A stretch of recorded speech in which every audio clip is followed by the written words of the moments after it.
एक बार ब्रह्मा जी के पास से वेदों को एक बहुत बड़े दैत्य हयग्रीव ने चुरा लिया। चारों ओर अज्ञानता का अंधकार फैल गया और पाप तथा अधर्म का बोलबाला हो गया। तब भगवान ने धर्म की रक्षा के लिए मत्स्य रूप धारण करके उस दैत्य का वध किया और वेदों की रक्षा की। कल्पांत के पूर्व एक पुण्यात्मा राजा तप कर रहा था। राजा का नाम सत्यव्रत था। सत्यव्रत पुण्यात्मा तो था ही, बड़े उदार हृदय का भी था। प्रभात का समय था, सूर्योदय हो चुका था। सत्यव्रत कृतमाला नदी में स्नान कर रहा था। उसने स्नान करने के पश्चात जब तर्पण के लिए अंजलि में जल लिया तो अंजलि में जल के साथ एक छो मछली भी आ गई। जैसे ही सत्यव्रत ने मछली को नदी के जल में छोड़ना चाहा, मछली बोली, राजन, जल के बड़े बड़े जीव छोटे छोटे जीवों को मारकर खा जाते हैं। अवश्य कोई बड़ा जीव मुझे भी मारकर खा जाएगा। कृपा करके मेरे प्राणों की रक्षा कीजिए।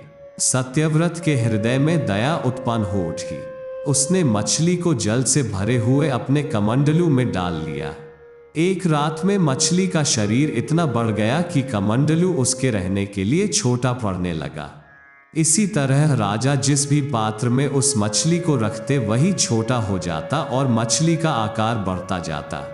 तब सत्यव्रत ने मछली को निकालकर एक सरोवर में डाल किया, किंतु सरोवर भी मछली के लिए छोटा पड़ गया। इसके बाद सत्यव्रत ने मछली को नदी में और फिर उसके बाद समुद्र में डाल किया। आश्चर्य! समुद्र में भी मछली का शरीर इतना अधिक बढ़ गया कि मछली के रहने के लिए वह छोटा पड़ गया। अतः मछली पुनः सत्यव्रत से बोली, राजन, यह समुद्र भी मेरे रहने के लिए उपयुक्त नहीं है। मेरे रहने की व्यवस्था कहीं और कीजिए। सत्यव्रत विस्मित हो उठा। उसने आज तक ऐसी मछली कभी नहीं देखी थी। वह विस्मय भरे स्वर में बोला, मेरी बुद्धि को विस्मय के सागर में डुबो देने वाले आप कौन हैं? आपका शरीर जिस गति से प्रतिदिन बढ़ता है उसे दृष्टि में रखते हुए बिना किसी संदेह के कहा जा सकता है कि आप अवश्य परमात्मा हैं।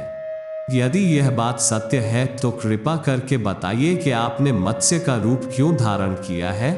सचमुच वह भगवान श्रीहरि ही थे।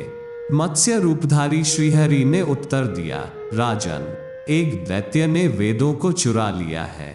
जगत में चारों ओर अज्ञान और अधर्म का अंधकार फैला हुआ है। मैंने हयग्रीव को मारने के लिए ही मत्स्य का रूप धारण किया है। आज से 7वें दिन सारी पृथ्वी पानी में डूब जाएगी। जल के अतिरिक्त कहीं कुछ भी दृष्टिगोचर नहीं होगा। आपके पास एक नाव पहुंचेगी। आप सभी अनाजों और औषधियों के बीजों को लेकर सप्तऋषियों के साथ नाव पर बैठ जाइएगा। मैं उसी समय आपको पुनः दिखाई पड़ूंगा और आपको आत्मतत्व का ज्ञान प्रदान करूंगा। सत्यव्रत उसी दिन से हरि का स्मरण करते हुए प्रलय की प्रतीक्षा करने लगे। 7वें दिन प्रलय का दृश्य उपस्थित हो उठा। जल उमड़कर अपनी सीमा से बाहर बहने लगा। भयानक वृष्टि होने लगी। थोड़ी ही देर में जल ही जल हो गया। संपूर्ण पृथ्वी जल में समा गई। उसी समय एक नाव दिखाई पड़ी।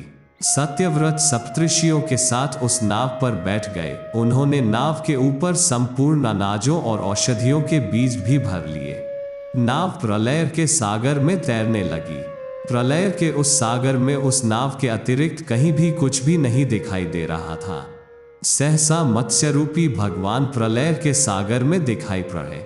सत्यव्रत और सप्तर्षिगण मत्स्य रूपी भगवान की प्रार्थना करने लगे, हे प्रभु, आप ही सृष्टि के आदि हैं, आप ही बालक हैं और आप ही रक्षक ही हैं। दया करके हमें अपनी शरण में लीजिए, हमारी रक्षा कीजिए। सत्यव्रत और सप्तऋषियों की प्रार्थना पर मत्स्य रूपी भगवान प्रसन्न हो उठे। उन्होंने अपने वचन के अनुसार सत्यव्रत को आत्मज्ञान प्रदान किया और बताया, सभी प्राणियों में मैं ही निवास करता हूँ। न कोई ऊंच है न नीच, सभी प्राणी एक समान है। जगत नश्वर है। नश्वर जगत में मेरे अतिरिक्त कहीं कुछ भी नहीं है। जो प्राणी मुझे सब में देखता हुआ जीवन व्यतीत करता है वह अंत में मुझ में ही मिल जाता है। मत्स्य रूपी भगवान से आत्मज्ञान पाकर सत्यव्रत का जीवन धन्य हो उठा। वे जीते जी ही जीवन मुक्त हो गए। प्रलय का प्रकोप शांत होने पर मत्स्य रूपी भगवान ने उस दैत्य को मारकर उससे वेद छीन लिए। भगवान ने ब्रह्मा जी को पुनः वेद दे दिए। आशा करता हूं कि आपको हमारी यह वीडियो पसंद आई होगी। ऐसी ही धार्मिक वीडियो के लिए हमारी चैनल को सब्सक्राइब अवश्य करें।